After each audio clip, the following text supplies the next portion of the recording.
Alright, so you've just dropped into Helldivers 2, strapped up and ready to spread some good old-fashioned democracy across the galaxy. But here's the thing, there are so many boomsticks, grenades, and heavy-duty toys to pick from that it can feel like you're shopping at the universe's loudest fireworks store. The question is, which explosives are actually worth hauling into the fight, and which ones are just extra weight in your Hell Pod? Today we're diving into the best explosive equipment types you can bring to the battlefield. No, we're not talking about orbital strikes or airstrikes. Those deserve their own list. Instead, we'll focus on the primaries, secondaries, thrown gear, and those support weapons that can turn a swarm of enemies into galactic confetti. So, if you've ever wondered what's going to give you the biggest bang for your buck, stick around, because we've got the list that'll help you blow up bugs, bots, and anything else that stands in the way of freedom. I'm quickly moving on to the video. Before we start, if you enjoy these types of list videos, don't forget to like the video and subscribe. Enjoy watching! The GP-31 grenade pistol is one of those weapons that feels simple at first, but once you start using it, you realize just how powerful it can be in the right situations. As a secondary weapon, it is incredibly effective against bugs because it launches a straightforward fragmentation grenade that can wipe out groups of enemies in a single shot. If you are aiming well, you can clear out bug nests with ease or completely shred a cluster of scavengers in seconds. It is not flashy, but it definitely gets the job done. What makes this weapon even more versatile is its ability to target enemy structures.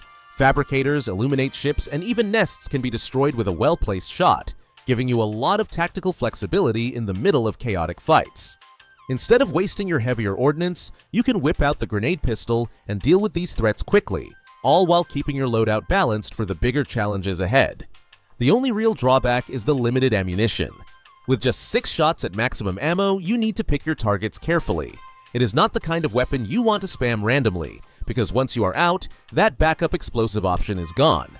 Think of it as a pocket tool for when you absolutely need to thin out a crowd or take down a structure in a pinch.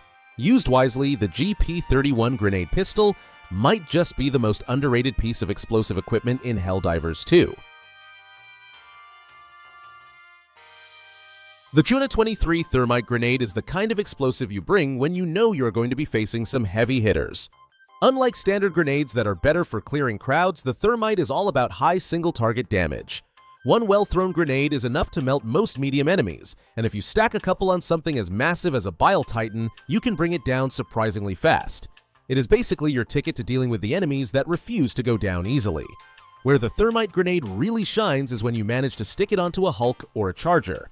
That slow burn damage adds pressure, and then the big payoff comes from the delayed explosion at the end. It feels incredibly satisfying to land one perfectly and watch a dangerous enemy get blown apart after a few tense seconds.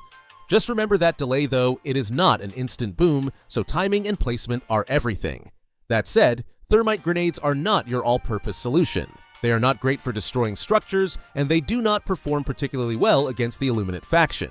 If you are packing thermites, it is smart to pair them with an explosive secondary or a support weapon that can cover those gaps. Think of thermites as your specialist tool. Perfect for big, armored threats, but not something you should rely on for every single scenario in Helldivers 2. The GL-21 grenade launcher is the perfect support weapon if you feel like your loadout needs a little extra explosive power. It absolutely shines against bugs and bots, especially when you are clearing out nests that would otherwise soak up way too much time and ammo. With a few well-placed shots, you can thin out waves of enemies and keep your squad moving forward without getting bogged down. This launcher is also surprisingly effective against the Illuminate faction. It makes quick work of groups like the Vodalists, letting you tear through their numbers with ease. The downside is that it struggles with flying overseers, which can be a real pain if you do not have another weapon to handle them. On top of that, the GL-21 does not perform well against Harvester shields, so it is best used as a crowd control option rather than a boss killer. Of course, the one big drawback to this weapon is its limited ammunition. You only get so many shots before you are forced to switch back to your primary, and when the fighting gets intense, those grenades disappear fast. If you plan to bring the GL-21, pairing it with a supply pack backpack stratagem is a smart move. That way, you will have the extra ammo you need to keep raining explosives throughout the mission. The CB9 explosive crossbow is one of the more unique primaries in Helldivers 2, and it definitely takes a little getting used to. While it can be useful in just about any scenario, it really stands out when you are dealing with bugs. The sheer stopping power of its explosive bolts allows you to one-shot certain enemies, making it incredibly satisfying to use. It can even take down structures if your aim is sharp enough, though in many cases your ammunition is better spent elsewhere. Because of its lower rate of fire, the explosive crossbow pairs best with a support weapon that can provide sustained fire. Combining it with a stalwart or an HMG is a great way to balance out your loadout, giving you the punch of explosive bolts while still having a full auto backup for when things get hectic. This makes the CB9 less of a standalone weapon, and more of a specialist tool that excels when used thoughtfully alongside other gear. One of the biggest advantages of the explosive crossbow is that it is one-handed. That might not sound like much at first, but it opens up a ton of possibilities. You can carry a directional or ballistic shield alongside it, which makes you surprisingly durable, or keep it handy during missions where you need to carry other objectives. The CB9 is not just powerful, it is flexible, and in the right hands, it can turn the tide of a fight in Helldivers 2. The R36 Eruptor is a primary weapon that feels like the cousin of the explosive crossbow, but with its own unique advantages. The biggest difference is range. The Eruptor gives you much more reach while still packing an explosion that is about the same size and damage. If you like the idea of lobbing explosives without needing to get too close, this weapon might just be your go-to pick. The trade-off, of course, is that the Eruptor is a two-handed weapon, so you do not get the flexibility that the crossbow offers. On top of that, its explosion radius is larger than you might expect, which can be both a blessing and a curse. It is excellent for clearing groups of bots where melee encounters are less common, but if you are not careful with your aim, you might end up catching yourself or your squad in the blast.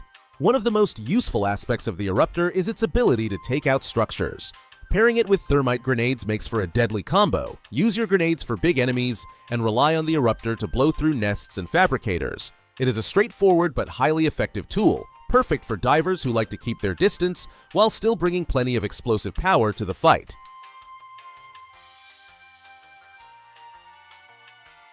The G50 Seeker grenade is one of the most creative additions to Helldivers 2's arsenal, and it quickly earned its spot as a fan favorite after arriving in the Servants of Freedom Warbond.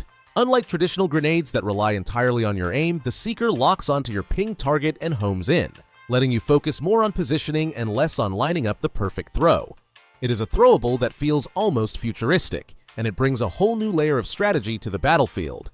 That said, the Seeker does have its limitations. Since it relies on tracking enemies, it is not effective against static structures like spawners or nests. You will want something more direct for those jobs. Where it really shines is against swarms of enemies that are usually hard to hit, like fast-moving bugs or nimble Illuminate units. Toss one out, and instead of worrying about accuracy, you get to enjoy watching it zip right toward your target. Defensively, the G50 Seeker is a lifesaver. Throwing a few around you feels like suiting up in the most destructive armor Super Earth has ever produced. They circle, chase, and explode, giving you breathing room in moments where you might otherwise be overwhelmed. It is not the kind of grenade you want for every situation, but when you are facing chaos from all sides, the Seeker earns its place as one of the most reliable special throwables in the game.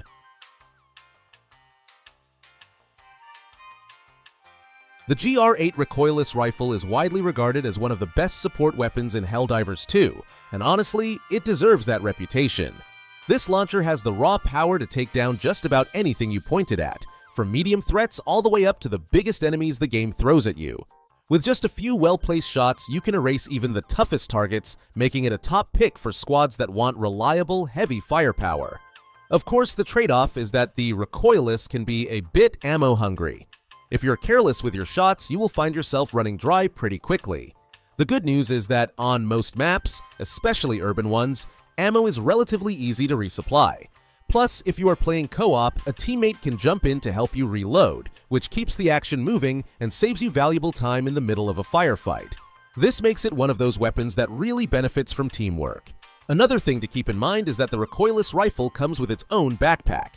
That means you cannot pair it with a supply pack stratagem, so you will need to decide what matters more, carrying extra ammo or having one of the most destructive weapons in the game at your disposal. For most Helldivers, the choice is easy. The GR8 brings so much raw stopping power that it is hard to justify leaving it behind. The GP31 Ultimatum is one of the most outrageous secondaries to ever hit Helldivers 2, and it truly lives up to its name.